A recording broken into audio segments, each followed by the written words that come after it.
The International Olympic Committee is backing the ban on Russian track and field athletes. They are barred from competing in the Summer Games because of that doping scandal. But the committee also left the door open for some to compete.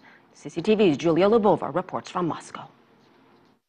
We heard from Russia's sports officials on Tuesday, and they say that they back the decision by the International Olympic Committee. Russia's sports minister Vitaly Mutko said that Russia is fully prepared to cooperate with the and also Russia certainly isn't going to boycott the Rio Olympic Games, but it says it's considering a legal action against the IAAF. It's not quite clear what this action might be and if it will come at all. But let's have a listen to the president of the IOC and also the response from Russia's athletics team.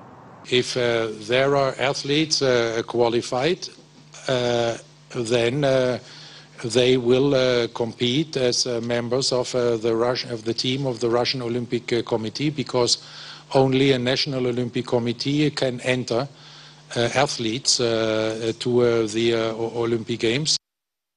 I think the fact that the IOC made kind of a hint to the IAAF to allow clean athletes in the Olympics was the right thing.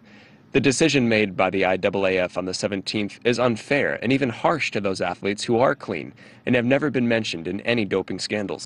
So it looks like clean Russian athletes will have to appeal to either directly to the IAAF or to the Court of Arbitration for Sports. And once their appeals are being granted, then they might be able to compete in Rio under the Russian flag. But certainly this decision came as a surprise for the Kremlin, because today the International Olympic Committee has backed the decision, the ban by the IAAF on Russian athletes, but also Moscow was expecting a decision on the rest of Team Russia if they will be able to compete in Rio.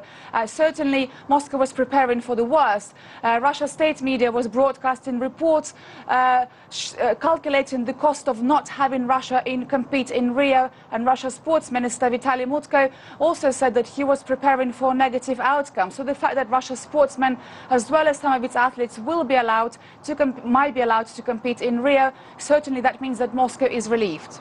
Julia Lubova, CCTV, Moscow.